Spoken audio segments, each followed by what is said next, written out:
নমস্কার।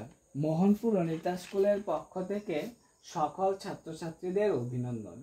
আজকে আমি তোমাদের সপ্তম শ্রেণীর স্বাস্থ্য পরিষেবার সরকারের ভূমিকা এই অধ্যায়টা বোঝানোর চেষ্টা করব, যা তোমাদের সমাজবিজ্ঞানের রাষ্ট্রবিজ্ঞান মানে সমাজ রাজনীতি পার্টের দ্বিতীয় অধ্যায়, role of the government in health service. ঠিক আছে, সেই সম্পর্কে আমি তোমাদের বোঝানোর চেষ্টা করব। তোমরা অবশ্যই মনোযোগ সহকারে বুঝবে, কারণ আমার বোর্ডের লেখাগুলি অস্পষ্ট থাকলেও আমি আপ্রাণ চেষ্টা করি তোমাদেরকে মুখে সব কিছু সুন্দরভাবে বুঝিয়ে দেওয়ার জন্য। তো এই অধ্যায়ে আমরা কি কি জানবো, বা এই অধ্যায়ের প্রথমেই আমরা জানবো স্বাস্থ্য পরিষেবায় সরকারের ভূমিকা কি। এবার তোমরা নিশ্চয় এই কথাগুলি শুনেছ, সরকার, স্বাস্থ্য পরিষেবা। তো স্বাস্থ্য পরিষেবায় সরকার কি কি ভূমিকা পালন করে? বর্তমানে সমাজ ব্যবস্থায় স্বাস্থ্য রক্ষায় বিরাট বিষয়টি অত্যন্ত গুরুত্বপূর্ণ। তবে গণতান্ত্রিক শাসন ব্যবস্থায় জনগণের স্বাস্থ্য রক্ষা করা একটি সরকারের কর্তব্যের মধ্যে পড়ে। অর্থাৎ সরকারের কর্তব্যের মধ্যে এটা পড়ে যে জনগণের জন্য একটা স্বাস্থ্য রক্ষার ব্যবস্থা করা।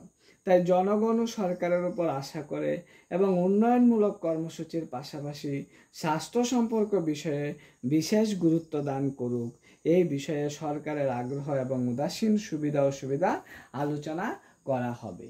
ঠিক আছে, তাহলে স্বাস্থ্য পরিষেবা সরকার কি কি ভূমিকা গ্রহণ করবে সেগুলি নিয়ে আজকে আমি তোমাদের আলোচনা করব। এবার স্বাস্থ্য বলতে কি বুঝো? না, স্বাস্থ্য বলতে আমরা মোটা মানুষকে বুঝি না। স্বাস্থ্য বলতে বোঝায় যিনি মানসিক এবং অন্যান্যভাবে অর্থাৎ সুস্বাস্থ্য গঠন করে এবং যার শরীরে কোনো রোগ নেই, যিনি রোগ নিরাময় বা দেখা যায় যে রোগ বা দুর্বলতার অনুপস্থিতিকে বোঝায় না। স্বাস্থ্য হলো সম্পূর্ণভাবে শারীরিক, মানসিক এবং সামাজিক দিক থেকে যিনি সুস্থ।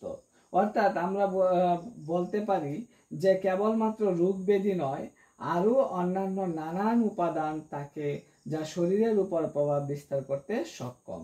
রোগ ব্যাধি ছাড়া যদি কোনো ব্যক্তি বহুক্ষণ নিরানন্দ, অলসতা, দুশ্চিন্তা এবং ভয় নিয়ে থাকে, তাহলেও তাকে সুস্থ বলা যায় না।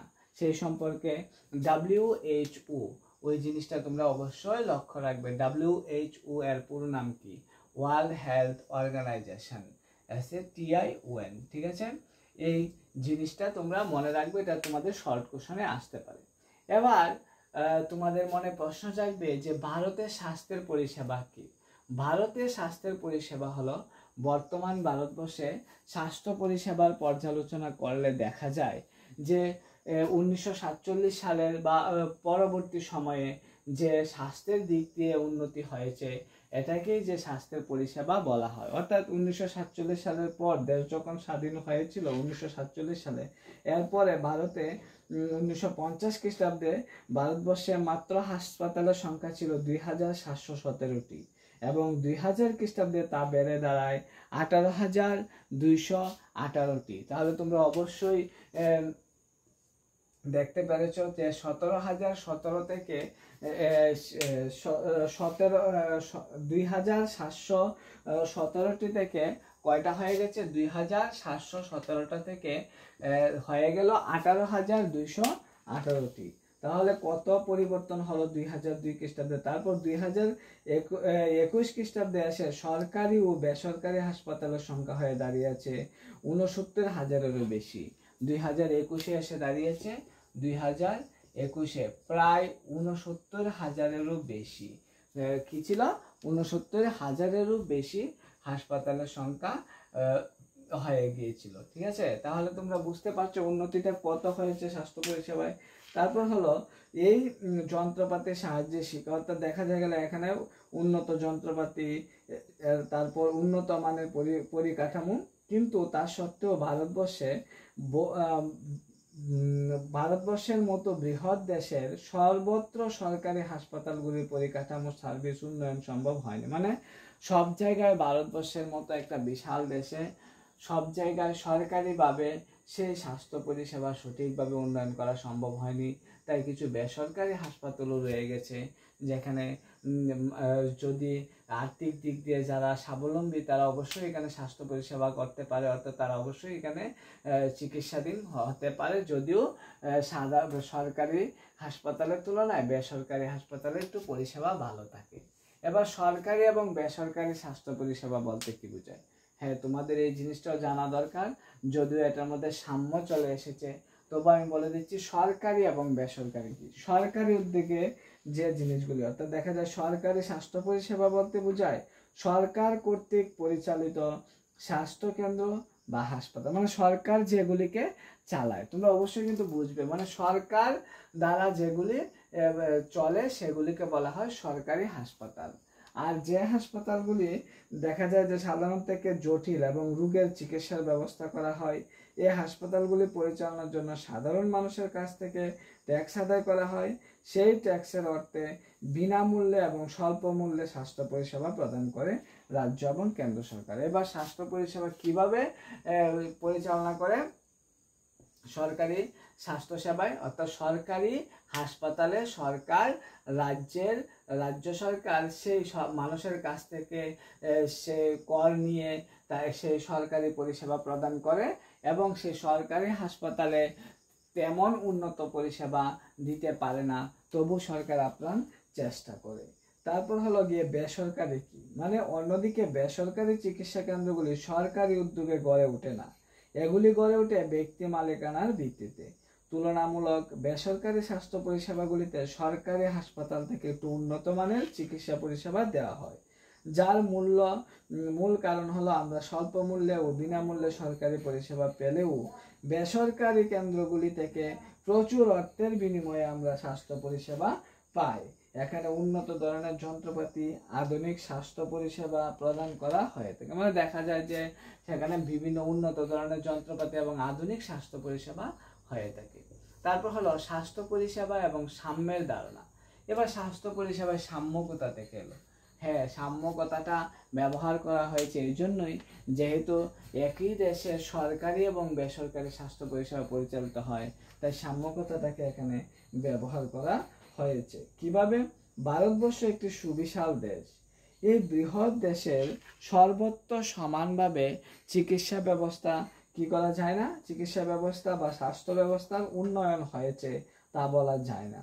তাই আমরা দেখতে পাই বেসরকারি হাসপাতালগুলি দিনের পর দিন বৃদ্ধি পাচ্ছে, যেখানে ব্যাপক অর্থের বিনিময়ে মানুষের চিকিৎসা পরিষেবা নিতে পারছে। অর্থাৎ দেখা যায় বেসরকারি যে হাসপাতালগুলি এগুলি দিনের পর দিন বৃদ্ধি পাচ্ছে, কিন্তু সরকারি হাসপাতালগুলি দিনের পর দিন বৃদ্ধি পাচ্ছে না। কিন্তু বেসরকারি হাসপাতালগুলিতে খরচ বেশি হলেও মানুষ সেই হাসপাতালগুলিতে বেশি যায়। আমাদের দেশে বহু দরিদ্র মানুষ বসবাস করে, যারা এই অর্থ ব্যয় করতে পারে না, ফলে তারা সরকারি হাসপাতালে চিকিৎসার জন্য অপেক্ষা করে।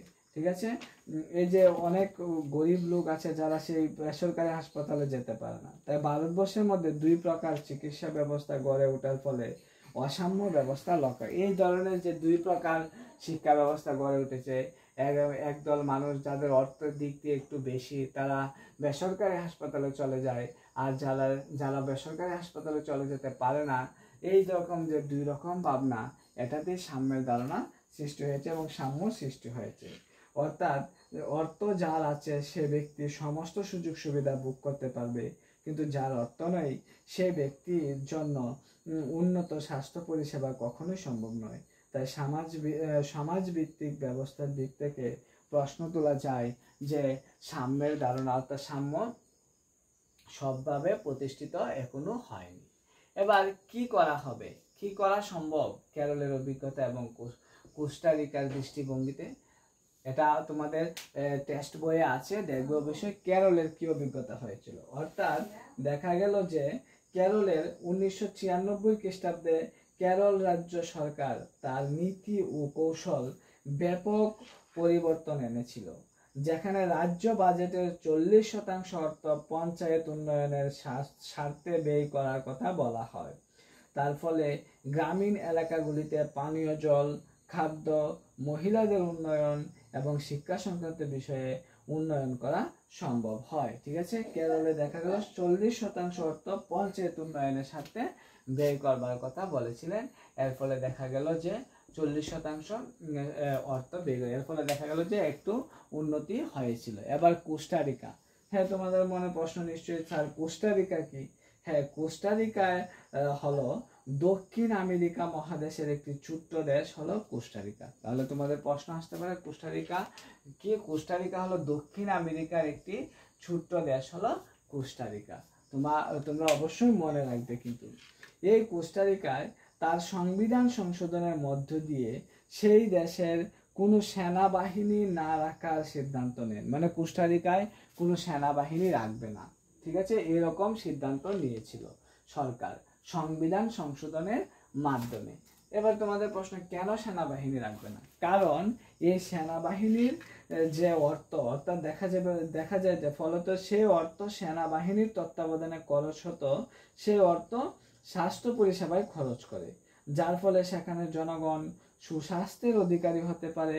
সেখানে বিদ্যুৎ, পানীয় জল, স্বাস্থ্যসম্মত শৌচাগার, পুষ্টিযুক্ত খাদ্য এবং যানবাহন ব্যবস্থার সরকার করে থাকে।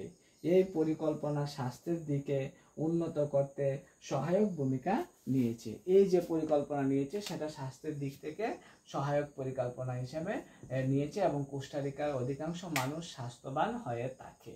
ঠিক আছে, বা সুস্বাস্থ্যের অধিকারী হয়ে থাকে। তাহলে কেরলের অভিজ্ঞতা এবং কোস্টারিকার অভিজ্ঞতা সম্পর্কে আমরা পড়লাম। এবার তোমাদের মনে অবশ্যই প্রশ্ন জাগে, স্যার রাজ্য সরকার কি?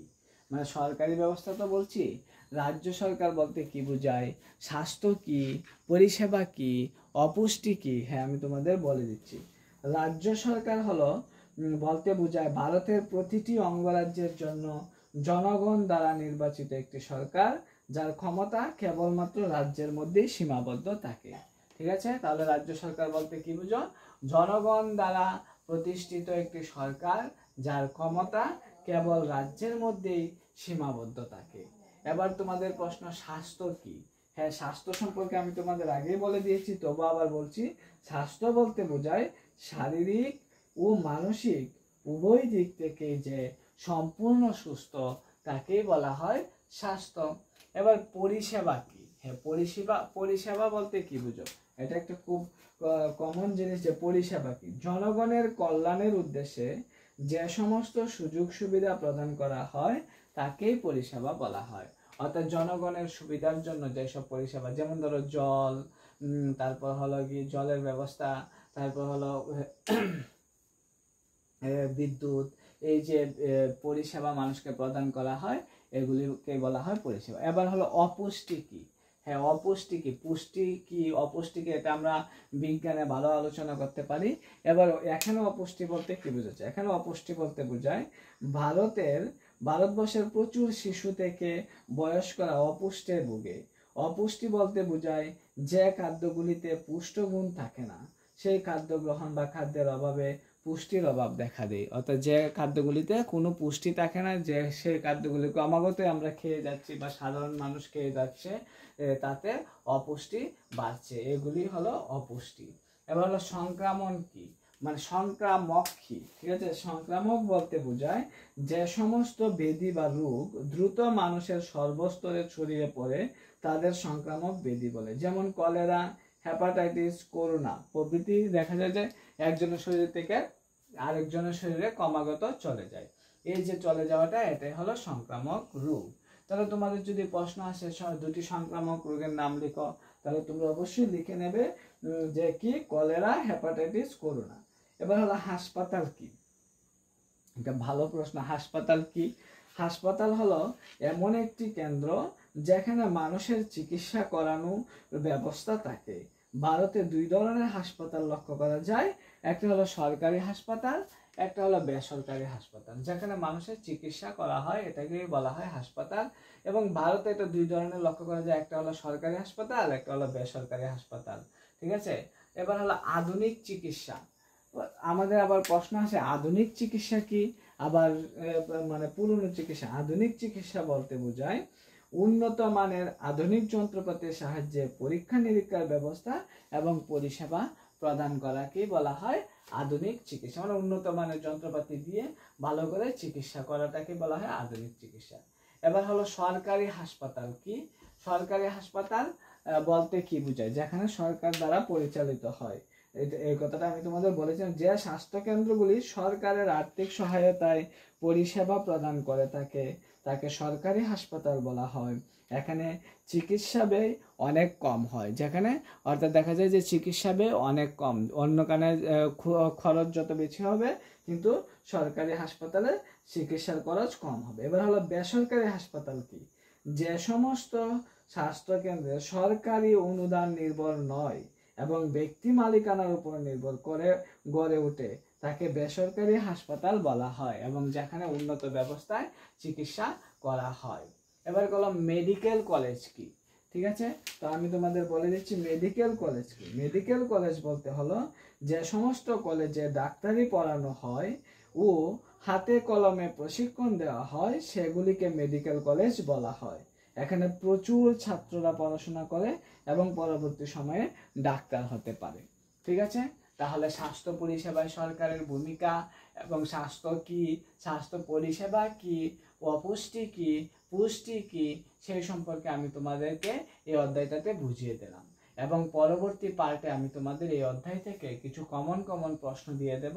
সেই প্রশ্নগুলি তোমরা নোট বই থেকে দাগিয়ে নেবে, নয়তোবা আমার কথাগুলি মনোযোগ সহকারে শুনবে, তাহলে এমনিতেই শেখা হয়ে যাবে। তাহলে আজকের ক্লাসটা কেমন হলো তা জানিয়ে অবশ্যই কমেন্ট করে লিখবে।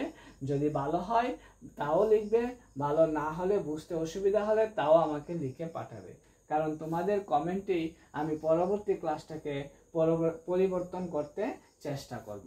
নমস্কার, সবাই ভালো থাকবে।